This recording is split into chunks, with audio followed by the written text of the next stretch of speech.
Hola,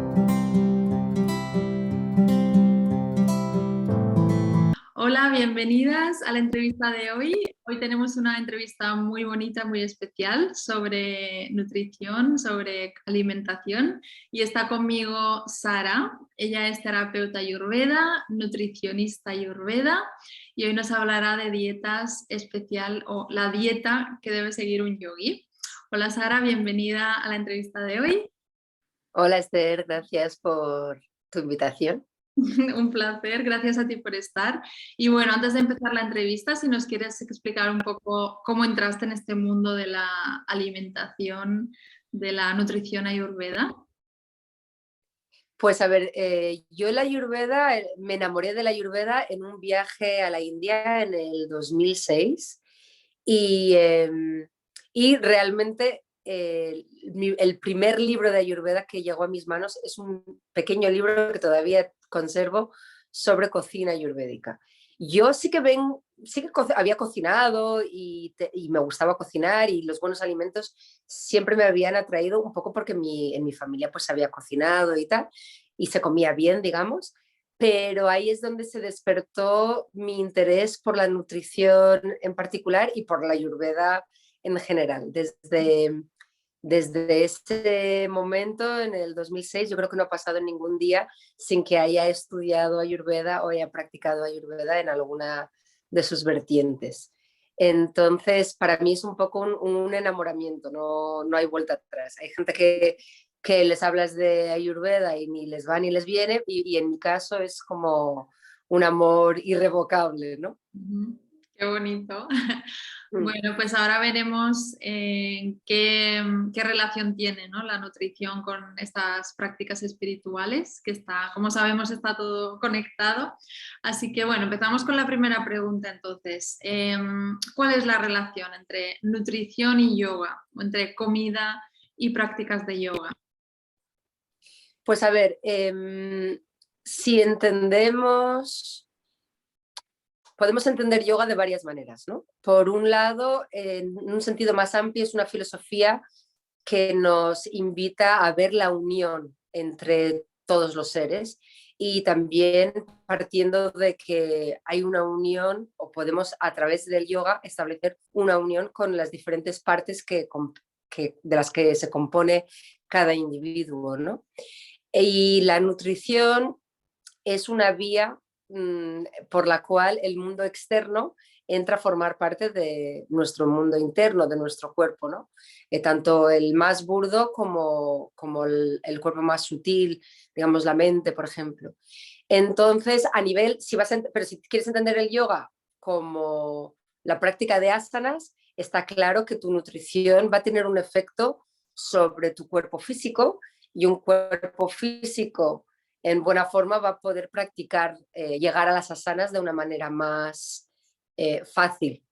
Sin embargo, también, y el que haya practicado asana sabe que la mente participa de manera activa no solo sobre la esterilla, sino si llegamos a conseguir que cada acto que realizamos en nuestro día a día sea un acto yógico o consciente, nos daremos cuenta que la mente siempre está ahí, ¿no? Jugando un papel bastante importante. Entonces, lo que nos explica la nutrición ayurvédica es que hay una relación directa entre alimentación y emoción. Es decir, cuando estudiamos nutrición ayurvédica, en la nutrición occidental hablamos de macronutrientes y micronutrientes. En la nutrición ayurvédica hablamos de 6 sabores. Son un poco pues es el equivalente, ¿no? Que a los macronutrientes y micronutrientes. Cuando hablamos de los 6 sabores en Ayurveda, hablamos no solo de los elementos, pero también de las emociones que produce cada uno de los sabores. Es decir, desde el punto de vista védico y ayurvédico, la alimentación y la emoción son inseparables. No se concibe que podamos mirar un alimento y no pensar en su efecto a nivel emocional. Y si vamos un paso más allá, desde el punto de vista védico, todo en el mundo, sea alimento o no, se puede dividir como en 3 modos de la naturaleza: sattva, rajas y tamas. Y sattva, digamos, que es la armonía, la bondad, la quietud. Rajas es un estado como de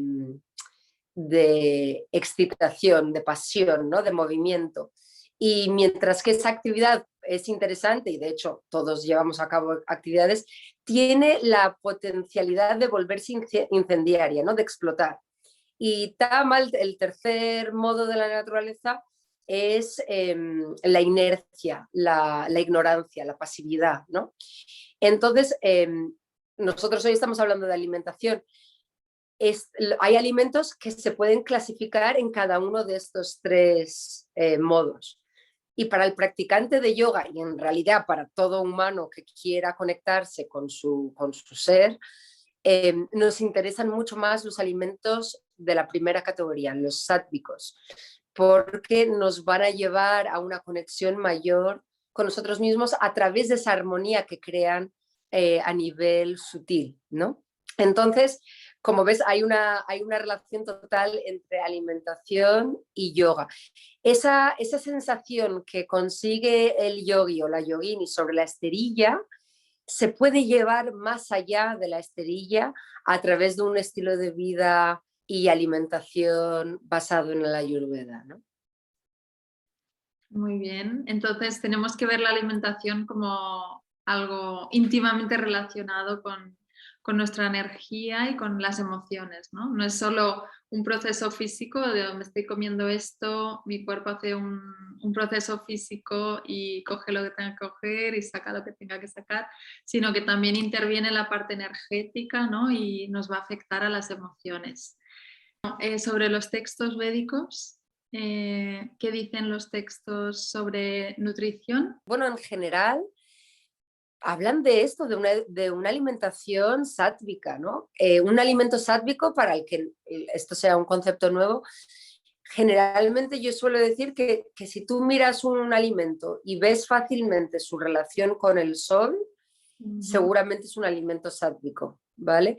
Es decir, que estamos hablando de una alimentación más bien basada en plantas y plantas integrales. Entonces, fruta, verdura, preferiblemente de temporada en el lugar donde tú vives, cereales, frutos secos, semillas, legumbres. Con todo esto realmente podemos llevar una alimentación completa y sin sacrificar sabor ni disfrute, ¿no? También es cierto que cuando empiezas a comer de esta manera más consciente y sintonizas con esta otra parte de la alimentación, porque a menudo simplemente comemos para llenarnos, y eso es una cosa, pero aquí estamos hablando de una nutrición a un nivel más sutil y requiere una presencia. Para mí cocinar es prácticamente una meditación, o sea, yo y además entro en ella de manera muy fácil y seguramente es por eso que me atrae tanto, ¿no? Pero esa presencia y ese cariño y esa atención que tú das al alimento cuando lo estás preparando es otro de los ingredientes del plato a la hora de comer. Y es muy importante también, y esto se nos está olvidando, estar totalmente presente en el momento en el que ingieres el alimento, ¿no? Porque realmente si te pones a pensarlo, es un acto, no sé, casi mágico, ¿no? Que yo cojo una manzana y una vez que lo como, lo transformo y al cabo de X tiempo se convierte en esta piel maravillosa que luzco, ¿no? Entonces, los textos védicos clásicos nos animan a llevar una alimentación que nos va a ayudar. Tú ya sabes que todo el conocimiento védico tiene como fin la autorrealización. Entonces, todo lo que podamos hacer en este plano material para facilitar esa conexión con el ser es positivo, ¿no? Entonces, de ahí que se hable de esta alimentación sátvica, que ya hemos hablado de qué tipo de alimentos incluye. Y bueno, también una pequeña distinción, y esto no es popular, sobre todo en España, hay algunos alimentos que son plantas que sí que crean una agitación en la mente, ¿no? Los típicos que nadie quiere eliminar son el café, por ejemplo, que el café, la gente le encanta empezar el día con el café porque, perdona, genera movimiento, pero no da energía. Y esa es una distinción importante. Y ese movimiento físico también nos mueve la mente. Entonces, los yogis se preguntan por qué les cuesta tanto meditar. Y es porque te has metido un cafetazo esta mañana. El café, por ejemplo, en realidad las inas, ¿no? La teína tampoco nos viene muy bien si queremos aquietar la mente, así a grosso modo. Y luego, pues, dentro del mundo de las plantas, el ajo y la cebolla se suele decir que también tienen un efecto bastante rajásico, incluso tamásico, según qué autor leas, sobre el cuerpo sutil. Entonces, he leído que incluso a los pilotos alemanes no se les recomienda que consuman ajo antes de subirse a un avión, porque crea esa agitación mental que les va a impedir tomar decisiones calmadas en un momento, ¿no? difícil. Entonces, bueno, estas son así. Y luego, aunque no son realmente plantas, las setas, los champiñones, realmente pertenecen a otro reino, no pertenecen al reino vegetal, pero solemos pensar que sí que son verduras. Es algo que generalmente, yo a la gente le digo que simplemente que vigile la sensación que tienen después de comerse un plato de setas y a ver si notan, ¿no? Para mí es muy importante a la hora de comprender o adoptar la Ayurveda en tu vida poquito a poco, que vayas haciéndolo a través de tu propia experiencia, ¿no? Que no sea simplemente algo que has leído en un libro, que has oído en un podcast, etcétera, ¿no? Que realmente vayas conectando tú, oye, pues sí, es verdad que cuando me tomo, no sé, algo que lleva ajo crudo en buena cantidad, no sé, un alioli o algo así, sí que noto que pues luego me cuesta más estar tranquila, ¿no? O me enfado más cuando me tomo más de un café al día, etcétera, etcétera, ¿no?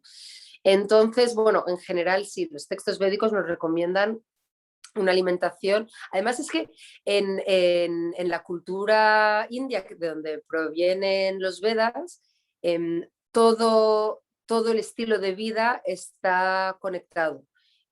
Las prácticas espirituales con lo que está ocurriendo a nivel estacional, los cambios, también las fases lunares y cómo preparamos los alimentos o qué platos típicos se recomiendan en cada época del año, ¿no? Entonces los textos nos dicen que sí, que sigamos una alimentación que nos va a acercar más a nuestra esencia, ¿no? Y eso se consigue a través de una claridad, de una armonía, ¿no? Vale. O sea, estar en conexión directa con la naturaleza, ¿no? Comer lo más natural posible, lo menos procesado posible y, como decías, también escuchando al cuerpo, porque, claro, cada persona es un mundo, entonces no podemos generalizar de esto sí, esto no, sino que también escuchar cómo reacciona el cuerpo y cómo nos sienta, ¿no? Sobre las setas, lo que has dicho, a mí me ha pasado recientemente que ahora cada vez que como setas me sientan mal. Una vez incluso vomité, estuve toda la noche súper mal vomitando después de comerlas y ahora las últimas veces que he comido ya he estado mirando más el cuerpo cómo reacciona y sí que veo que como que no les gusta mucho, ¿no? Entonces pues hago caso al cuerpo y le doy lo que me pide y si no le va bien, si reacciona mal, pues obviamente escucharlo también. Y así también con el café, con el té y con el ajo y la cebolla, como has dicho también. Algunas ramas del budismo lo eliminan completamente, ¿no? Por ese efecto que nos da de sobreestímulo. Entonces, pues sí, escuchar al cuerpo y ir también con los ciclos de la naturaleza, como has dicho. Y sobre los ciclos de la luna que has comentado, te quería preguntar por la práctica de Ekadashi, que es el ayuno consciente que se hace, creo que en el 11º mes, en el 11º día del mes lunar. No sé Sí, si lo digo correctamente. se hace 2 veces al mes, es decir, en el día número 11 de cada ciclo lunar, o sea, en el ciclo creciente y luego de nuevo en el menguante, ¿no? realmente, originalmente, si tú lees los textos, lo que se recomienda es hacer un ayuno completo, porque realmente como parte, si quisiéramos, ¿no?, dar como unas pautas generales de alimentación para yogis, yo sí incluiría algún tipo de ayuno de manera periódica y de manera consciente, o sea, no de repente hacer una locura de esas no sé, bebo agua con... Hay una que está muy de moda, el Master Cleanse, que no le pones más que cayena y sirope de arce y creo que un poquito de limón al agua y bebes eso durante un periodo largo de tiempo. Bueno, en Ayurveda todo lo que hacemos lo hacemos con mucho respeto y con mucho cuidado por el cuerpo. Entonces, el ayuno completo o semiayuno, dependiendo de la persona, siempre teniendo mucho cuidado, sí es una práctica que yo recomendaría en general. Y además, pues védicamente, ¿no?, con esta sabiduría védica, pues se recomienda hacer realmente cada Kadashi es un ayuno completo. Desde el amanecer hasta el amanecer del día siguiente, del día número 11 del ciclo lunar. Lo que pasa es que, bueno, no es algo a lo que estemos acostumbrados en Occidente, entonces se hace la adaptación de simplemente eliminar cereales y legumbres durante este día, ¿no? Y la verdad es que esto, de nuevo, volviendo a este lado como más energético del cuerpo y de la alimentación, cuando realizas, aunque sea este semiayuno, que yo hago el semiayuno, yo no hago el ayuno completo 2 veces al mes, yo hago el semiayuno y sí notas como realmente la digestión ocupa una gran cantidad de energía a lo largo del día. Creo que hasta el 80% de tu energía diaria se va en digerir alimentos. Entonces, realmente cualquier tipo de semiayuno le libera un montón de energía para que el cuerpo lo utilice para otras cosas, ¿no? Entonces, a nivel físico ya tienes esa ventaja. Pero además, al liberar esa energía, dejar esa energía libre, digamos que empezamos, o sea, es más fácil, se vuelve más fácil, esa ligereza te ayuda a conectar más con tu lado más sutil, con tu cuerpo sutil, ¿no? Entonces, es más, te va a facilitar la meditación. Y es una práctica bastante sencilla de incorporar, la del Ekadashi, sobre todo porque de la manera que la comparto yo, somos muy generosos, ¿no? Yo, por ejemplo, recomiendo pues, que se puedan utilizar pseudocereales como la quinoa o el trigo sarraceno. Hay gente que es más estricta y dice, no, eso es demasiado proteico, ¿no? Que en un día de Kadashi, si no vas a ayunar del todo, pues por lo menos solo come fruta y verdura y si consumes lácteos, pues lácteos. Pero bueno, como en Occidente somos así un poco mantequilla, somos un poco frágiles, pues vale, decimos, bueno, pues quinoa, trigo sarraceno, amaranto, sí, y aún así se nota a nivel físico y a su vez se nota a nivel más sutil. Y además esto te libera pues un poco para poner más énfasis en tu práctica, en tu sadhana, ¿no? Pues es un día en el que a mí me parece que es muy bueno ir un poquito más allá en tu servicio hacia los demás, ¿no? Servicio desinteresado hacia los demás. Es un día en el que cantar mantras se hace de manera más fluida, ¿no? Y entonces puedes aprovechar esa energía extra que tienes para profundizar en ese viaje más esencial, digamos, que al final es el que nos va a dar una felicidad duradera, ¿no? Claro, qué bonito. Entonces se puede adaptar, ¿no? Según las circunstancias, según la persona que lo haga, siempre hay opciones. O sea que podríamos decir que es para todo el mundo, para casi todo el mundo, la práctica de Kadashi. Hombre, sí habría que tener cuidado si tienes algún tipo de patología, si estás embarazada, si eres madre lactante, sí puedes, pero bueno, siempre, o sea, estas son pautas generales, pero sí es verdad que hay que escucharse y bueno, y siempre si notas que no puedes, pues no sacrifiques tu bienestar físico. por hacer una cosa así, ¿no? O sea, siempre con cuidado, con mucho respeto al cuerpo. Claro, sí, sí, sí, siempre escuchándonos y sabiendo también en qué momento estamos, ¿no? Pero sí me parece una práctica muy interesante. Yo no la practico regularmente como tú, pero sí que la he hecho unas cuantas veces, animada por tus comentarios y tus recetas que vas publicando.